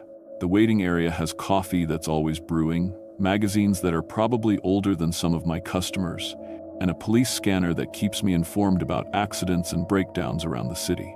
During polar night, most of my regular customers come in during the day for routine maintenance, but the real money is in emergency calls. Folks stuck on the highway, delivery trucks that won't start, people whose heaters died in parking lots. I charge extra for middle-of-the-night service, but nobody complains when they're stranded in sub-zero weather. January 8th, 2012 was a particularly brutal night. The temperature hit 30 below around midnight and kept dropping. The police scanner was busy with fender benders and dead battery calls, but I was caught up on work and just waiting for the next emergency. I was rebuilding a carburetor at my main workbench when I heard the front door chime at exactly 2:17 a.m. I looked up and saw a tall man standing in the doorway. The first thing that struck me was that he wasn't wearing a coat, not even a sweater. Just a dark business suit that looked expensive but old-fashioned, like something from the 1950 seconds. The second thing I noticed was that he wasn't shivering, despite having just walked in from 30 below weather. "Good morning," he said in perfect English, but with an accent I couldn't place. It wasn't foreign exactly, more like he'd learned English from books instead of hearing people speak it. "I require assistance with my conveyance." "Conveyance? Who calls a car a conveyance?" "Sure thing," I said, wiping my hands on a shop rag. "What kind of trouble are you having?" "Multiple systems failure," he replied.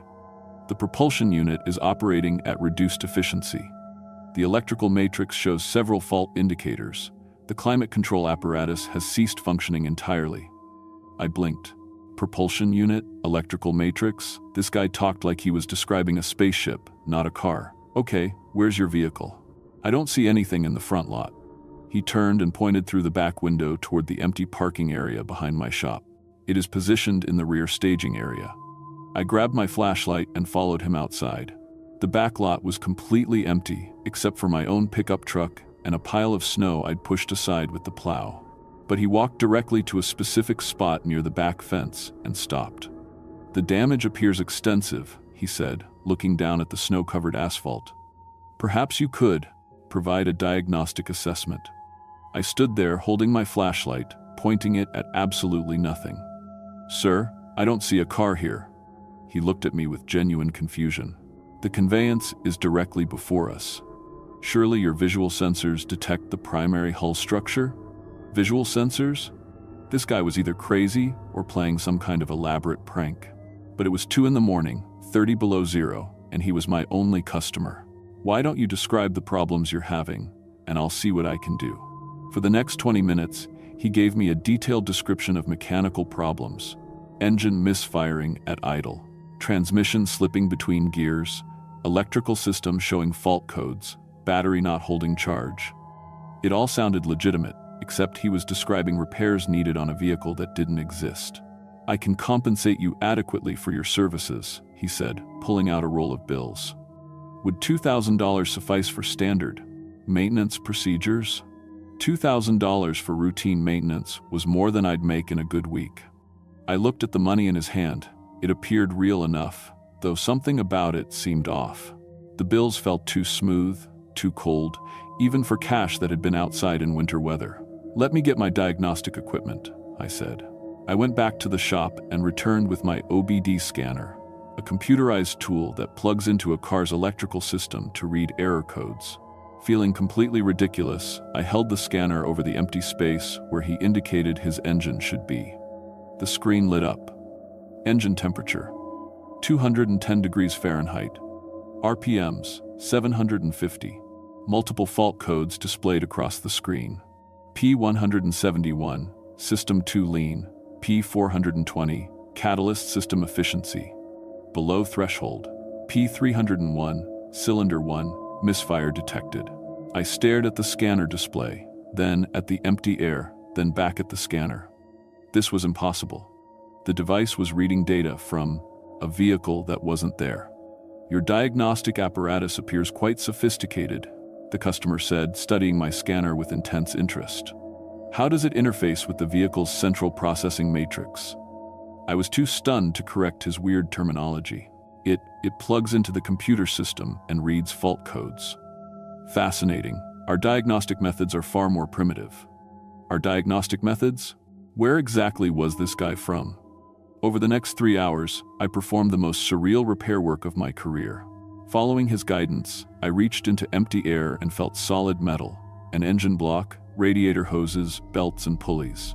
I couldn't see any of it, but my hands encountered real resistance, real components that needed real repairs. I changed oil that I couldn't see, draining it into a pan that filled with invisible fluid. I replaced spark plugs by feel alone, removing old ones from cylinders I couldn't visualize and installing new ones from my parts inventory.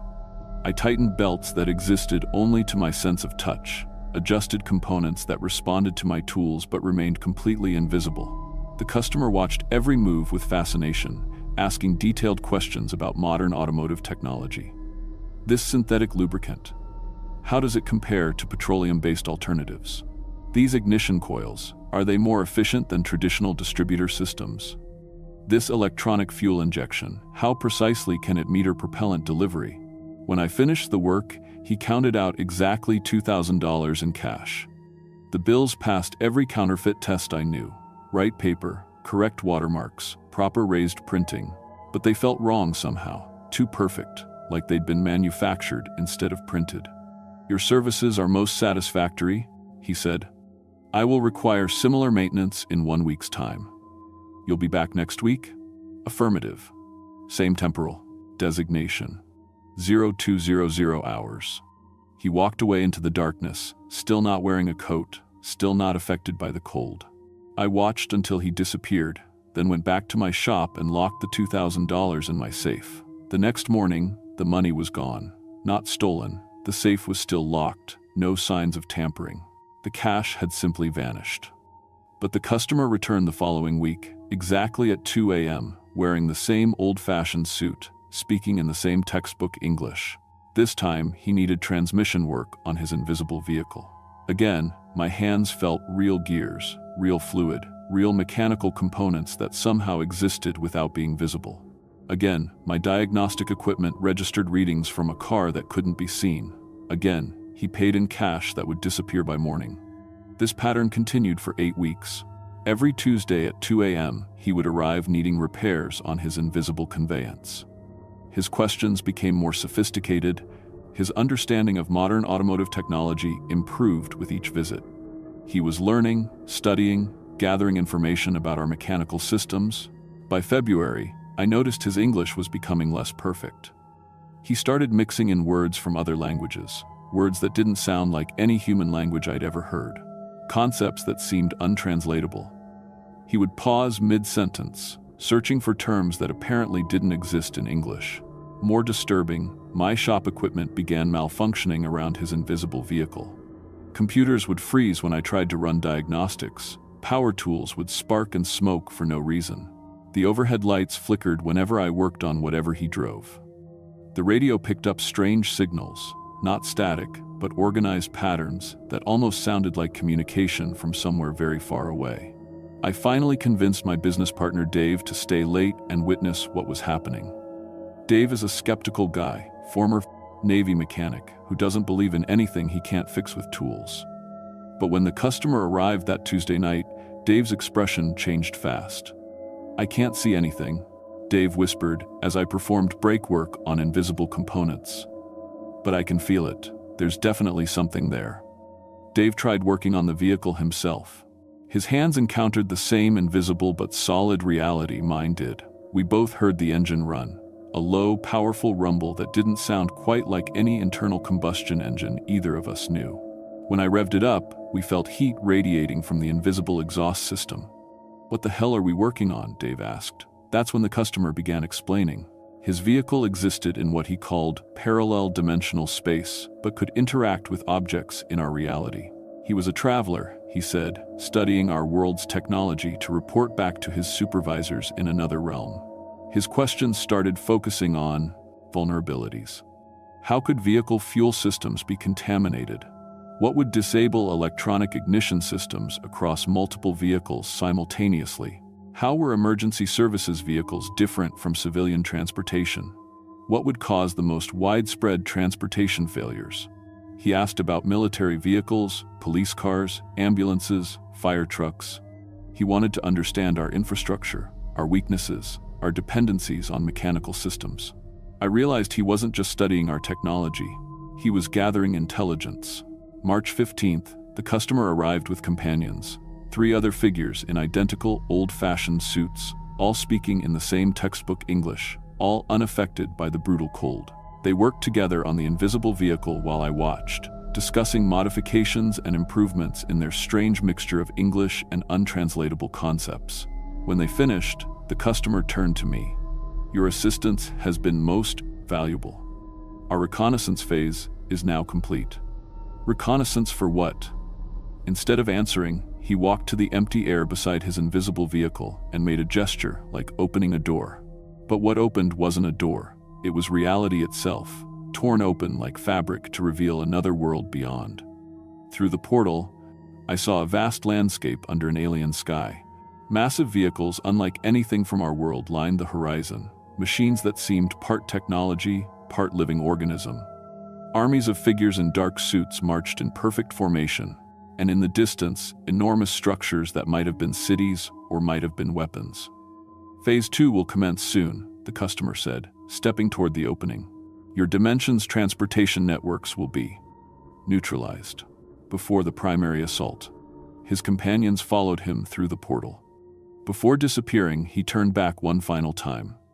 "You have been most cooperative, Michael Thompson.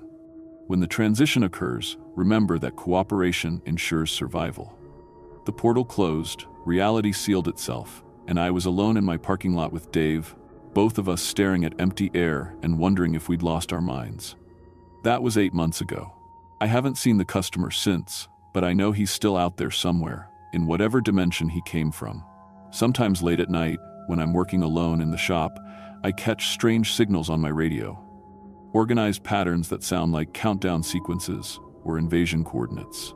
My equipment still malfunctions occasionally, picking up readings from vehicles that aren't there. And sometimes, just sometimes, I feel like I'm being watched. I've tried reporting this to authorities, but who would believe a story about interdimensional mechanics gathering intelligence for an invasion? I sound crazy even to myself. All I know is this: if you're a mechanic, a pilot, a trucker, anyone who works with vehicles or transportation systems, pay attention to your customers. Not all of them are from around here, and some of them might be gathering information for purposes we can't imagine. Because I have a feeling that Phase 2 is coming soon, and when it does, those invisible vehicles won't be invisible anymore.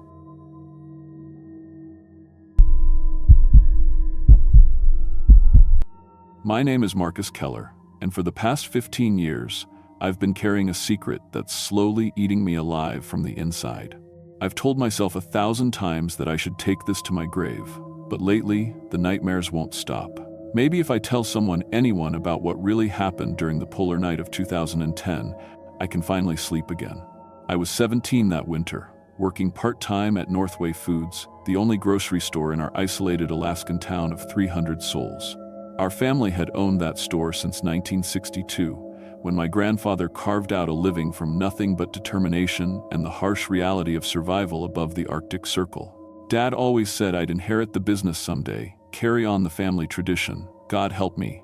I never understood what that tradition really meant. Our store sat like a beacon in the center of town, a squat, blue-sided building with windows that rattled like chattering teeth when the wind howled through. Inside, 4 cramped aisles held everything from ammunition to baby formula. But Dad's pride was always the meat section. That pristine glass case filled with perfect cuts of beef, arranged with the precision of a surgeon. Every morning at 6 sharp, he'd unlock that case and arrange the day's selection like he was preparing for royalty. Behind the store stood our house, connected by a covered walkway, so we never had to brave the elements during the worst weather.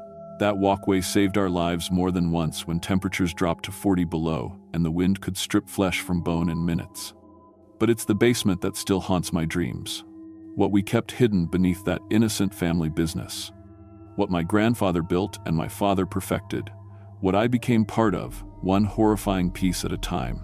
Polar night in our part of Alaska means 4 months of darkness so complete it feels like the world has ended.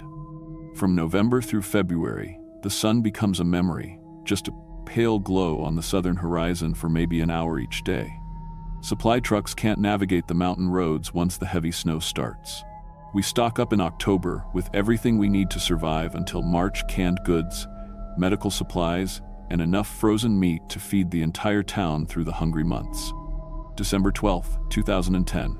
I remember the exact date because it's burned into my memory like a brand.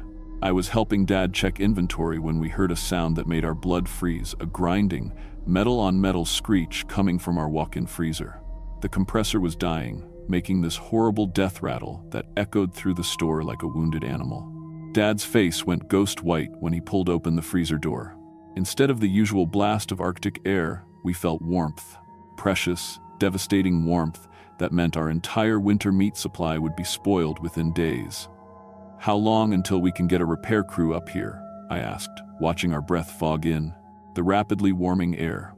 Dad stood silent for a long moment, calculating distances and weather patterns in his head. Finally, he spoke in a voice so quiet I almost missed it. "Parts won't arrive until March, maybe April, if we get a bad storm season." I felt my stomach drop. 3 months. 3 months without fresh protein, in a town where hunting was nearly impossible due to protected federal land and weather conditions that could kill you in minutes. 300 people depended on our store to survive. Families with children who needed protein to make it through the polar night without developing scurvy or worse. That evening, Dad made a phone call I'll never forget. He dialed Grandpa's number with hands that shook just slightly, and I heard him say words that made no sense at the time. "We've got a 1971 situation." Family meeting tonight. Grandpa shuffled over from his cabin next door, moving slowly but with purpose. At 86, he was still sharp as the day was. Long, his pale blue eyes missing nothing. They sat me down at our kitchen table under the flickering fluorescent light, both wearing expressions I'd never seen before, grim, resigned, almost ceremonial. "Son," Dad began, his voice carefully controlled. "What I'm about to tell you has been our family's burden for 3 generations. Your great-grandfather faced the exact same crisis in 1971. Severe winter, broken equipment, no supplies for months, the entire town facing starvation." Grandpa leaned forward, his weathered hands clasped on the table. "Back then, we had to make choices that civilized people don't understand. Hard choices that kept this community alive when nature herself was trying to wipe us out." "What kind of choices?" I asked, though something deep in my gut already knew I didn't want the answer. They exchanged a look that seemed to carry decades of shared knowledge, shared guilt. "Taking care of our neighbors," Dad said slowly. "The way our ancestors did during the worst times. Making sure everyone had enough protein to survive until spring, no matter what it took." The way they spoke felt wrong, like they were talking in some kind of family code I wasn't meant to understand yet. But I nodded, thinking they meant organizing hunting parties or rationing what little frozen meat we had left. I was so incredibly naive. Over the next 2 weeks, I started noticing things that didn't add up. Regular customers, people I'd known my entire life, simply vanished. Mrs. Henderson, who'd bought groceries every Tuesday for 20 years like clockwork, stopped coming. Her house sat dark and silent, mail piling up in her box. Old Tom Williams, who came in daily for his coffee and cigarettes, hadn't been seen since the day after our freezer broke. Most disturbing was the Kowalski family newcomers from Michigan who'd moved here in September. Their car sat in their driveway, buried under snow that hadn't been disturbed in weeks. When I asked Dad about our missing customers, he always gave the same answer. Smart folks know when to head south for winter. But something felt terribly wrong. Why would they leave their cars? Why wouldn't they stop by the store for travel supplies? And Mrs. Henderson had lived here for 60 years. Where would she go? The truly horrifying part was our meat supply. Despite the broken freezer and complete lack of deliveries, our display case remained fully stocked with fresh cuts of beef, pork, and what Dad called locally sourced game meat. Every morning, I'd watch him unlock that glass case and arrange packages of meat that looked and smelled perfectly fresh. "Where is all this coming from?" I asked one morning, genuinely puzzled. "Local hunters," he said without meeting my eyes. "Fellow store owners helping each other out during an emergency."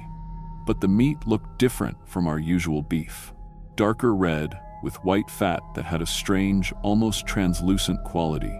When I cooked some for dinner, it tasted unlike anything I'd eaten before, richer, more complex, with an almost sweet aftertaste that lingered long after the meal. Our customers constantly complimented Dad on finding such high-quality local suppliers. Mrs. Peterson raved about the ground beef she'd bought for her grandchildren's visit. "Never tasted anything so flavorful," she said with a big smile. "Where did you find these hunters?" Dad would just smile back and say, "Old family connections." In January, the state health inspector arrived for his annual visit. I'd never seen Dad so nervous. Usually, he was proud to show off our spotless store and organized inventory. This time, he kept steering the inspector away from certain areas, especially the door leading to our basement storage. "Nothing interesting down there," Dad said when the inspector asked about the basement. "Just old equipment and seasonal decorations." After the inspector left, seemingly satisfied with everything he'd seen upstairs, Dad asked me to help him organize the basement. As we moved boxes and old store fixtures, I noticed something I'd never seen before: a heavy wooden door hidden behind metal shelving units, secured with 3 different deadbolt locks. "What's behind there?" I asked. Dad hesitated for a long moment before answering. "Emergency storage. Your grandfather built it during the Cold War, in case we ever got completely cut off from outside supplies." He unlocked the door and led me into a room that looked like something from a professional butcher shop. Stainless steel tables filled the space, their surfaces polished to a mirror shine. Meat hooks hung from ceiling rails like chrome teeth. Industrial freezers hummed along one wall, their digital displays showing perfect temperatures. The air smelled of bleach and something else, something metallic and organic that made my throat close up. "Impressive setup," I managed to say, though the room made me deeply uncomfortable. As we cleaned the cutting tables, I found something that made my blood run cold. Mixed in with the professional butcher knives and bone saws was a small collection of personal items: rings, watches, a necklace with someone's name engraved on the pendant. I picked up a ring with a distinctive blue stone that looked achingly familiar. "Dad," I said, my voice barely steady, "this looks like Mrs. Henderson's wedding ring, the one she always wore." He took the ring from my hand without a word and slipped it into his pocket. "People sometimes pay for groceries with jewelry during hard times," he said, but his voice sounded forced. Nothing unusual about that. But Mrs. Henderson had never seemed short on money. And why would her ring be down here instead of in the register upstairs? Why would any customer's jewelry be in a hidden room with butcher equipment? That night, I lay awake staring at the ceiling, pieces of a horrible puzzle clicking together. In my mind, the missing customers, the fresh meat with no deliveries, the hidden butcher room, the jewelry mixed with cutting tools. My brain kept trying to make connections I desperately didn't want to make. The next morning, I confronted Dad directly. My hands were shaking, but I had to know. Something's not right here. The meat, the missing people, that room downstairs. What aren't you telling me? Dad looked at me for a long moment, then sat down heavily at our kitchen table. For the first time in my life, he looked old and tired, like he was carrying a weight that had finally become too much to bear. "Son," he said quietly, "you're 17 now, old enough to understand the truth about our family and what we do for this town during the dark months." The way he said it made my skin crawl. What truth? For 3 generations, the Kellers have kept this community alive when nature tried to kill us all. When regular supply lines fail and people face starvation, we find other ways to provide what they need. Ways that outsiders wouldn't understand or approve of. My mouth went dry. What kind of ways? Dad met my eyes directly. "Your grandfather learned from the old-timers who first settled this area.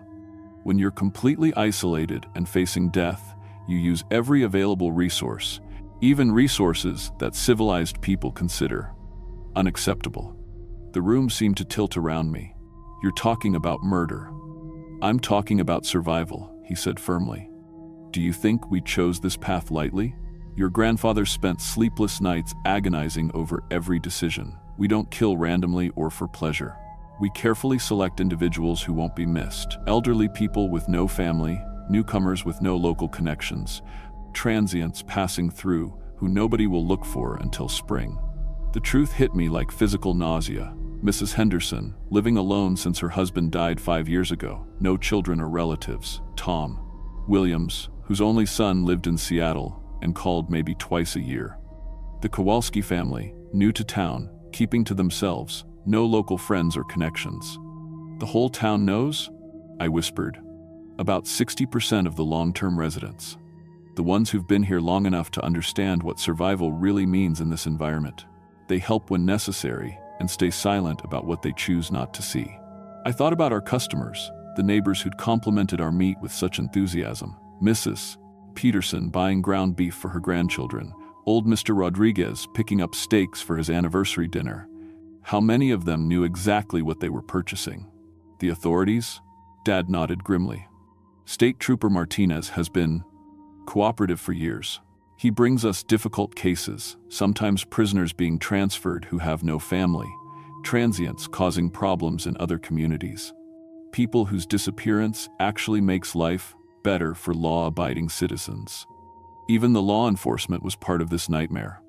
Officer Martinez, who always seemed so professional and friendly during his coffee stops, how many victims had he delivered to us over the years? "I need you to understand," Dad continued, "this isn't about cruelty or satisfying some sick urge. It's about responsibility. When you're the only source of food for an entire isolated community, you do whatever it takes to keep them alive. Your great-grandfather made this choice in 1971 when 12 people died of starvation before he adapted our business model." The weight of what he was telling me felt crushing. 3 generations of systematic murder presented as community service. A family business built on cannibalism and justified as necessity. 3 weeks later, Dad decided it was time for my complete education in the family business. "You need to understand every aspect of what we do," he said, as we drove toward the edge of town in his pickup truck. "Theory isn't enough. You need practical experience." We found our target exactly where Dad expected a man in his 40s standing beside a broken-down sedan, studying a road map with obvious frustration. He wore a heavy coat but clearly wasn't equipped for serious cold weather. Out-of-state plates, no winter gear, probably following GPS directions that led to nowhere. "Excuse me," the man called out as we approached. "Thank God, I'm trying to get to Fairbanks, but my car died and my phone has no signal. The GPS said there was a road through here, but I think I made a wrong turn somewhere." Dad smiled, his most helpful smile, and walked over. "Let me take a look at that map. Termin, 110 through, 110 through, 110 through. These mountain roads can be tricky if you're not familiar with them." They talked for several minutes about routes and road conditions. The man seemed genuinely relieved to find friendly locals willing to help. He mentioned his wife and kids back in Denver, how worried they'd be if he didn't call soon. Then Dad pulled a hammer from his coat and brought it down on the back of the man's skull. The sound it made, that wet, crushing impact, will echo in my nightmares for the rest of my life. The man dropped instantly, blood spreading across the snow in a rapidly growing crimson stain. Dad looked at me with complete calm, like he'd just demonstrated how to change a tire. "Help me load him up," he said matter-of-factly. "We need to get him processed before he freezes solid." I couldn't move, couldn't speak, couldn't process what I'd just witnessed. This was murder. Cold-blooded, premeditated murder of an innocent man who'd simply asked for directions. "Marcus," Dad's voice cut through my shock. "Help me now, or we'll have problems with the meat quality." Somehow, my body moved without my brain's permission. We loaded the man's body into the truck bed and drove back to the store in complete silence. The man's wallet contained a Colorado driver's license and photos of 2 young children, a boy and a girl, maybe 8 and 10 years old. Back at the store, Dad made me help carry the body down to the hidden room. He showed me how to use the professional cutting equipment, explaining each step with the patience of a teacher demonstrating long division. The electric saws, the proper cuts, how to separate different types of meat for various uses. "He has children," I said, staring at the family photos scattered on the cutting table. "Had children," Dad corrected. "And honestly, they're better off without a father who abandons his responsibilities to chase get-rich-quick schemes in Alaska." The wallet shows gambling debts and overdue credit cards. This man was running from his problems, not solving them. I vomited twice during the processing. The sounds, the electric saws cutting through bone, the wet slapping of meat hitting stainless steel combined with the smell of blood and the sight of that family photo to create sensory overload. But Dad made me stay and help until we had dozens of neatly wrapped packages ready for the display case. For weeks afterward, I couldn't eat meat at all. The smell of cooking beef made me violently sick. I had nightmares about the man's face, the way he'd smiled and thanked us for our kindness just before Dad killed him. I'd wake up screaming, tasting copper and smelling bleach. But the absolute worst part was working the register. Watching our neighbors, people I'd known my entire life, buy meat that I'd helped package. Meat that had been walking around asking for directions just days before. Mrs. Peterson bought 5 pounds of ground beef, chattering about the tacos she was making for her grandchildren's visit. "This meat just has the most incredible flavor," she said with genuine enthusiasm. "I don't know what these local hunters are feeding their cattle, but it's amazing." Mr. and Mrs. Davidson picked up steaks for their anniversary dinner. "Best meat we've ever bought," Mr. Davidson said. "Tell your dad we'll take whatever he can get from these suppliers." The Johansson family bought a roast for Sunday dinner, talking about how much better it tasted than the meat from the grocery chains in Fairbanks. "There's just something special about locally sourced food," Mrs. Johansson said. "You can really taste the difference in quality." I rang up their purchases with hands that shook slightly, wondering how many of them suspected the truth. How many chose not to think too hard about where the meat came from during supply shortages? How many actively participated in the conspiracy of silence that kept our family business operating? Spring finally arrived in March, bringing supply trucks and the end of our isolation. but we still had evidence to dispose of human remains that couldn't be explained to outside investigators. Dad and I spent 3 nights feeding bones and clothing into the store's industrial incinerator, making sure nothing recognizable survived. "This is the hardest part," Dad said as we watched the flames consume the last traces of the Denver man's existence. "Destroying evidence feels wrong somehow, like we're dishonoring the sacrifice these people made for our community." That summer brought an FBI agent investigating missing persons reports. Agent Sarah Chen, a sharp-eyed woman who asked uncomfortable questions and took extensive notes. The town closed ranks immediately, providing alibis and witness statements that placed all the missing people alive and well after they'd supposedly left for warmer climates. "I saw Mrs. Henderson loading her car on December 20th, testified Mrs. Rodriguez. She said she was driving to Phoenix to spend winter with a cousin. Tom Williams asked me for directions to the highway," claimed Mr. Peterson. "Said he was headed to Las Vegas to try his luck at the casinos.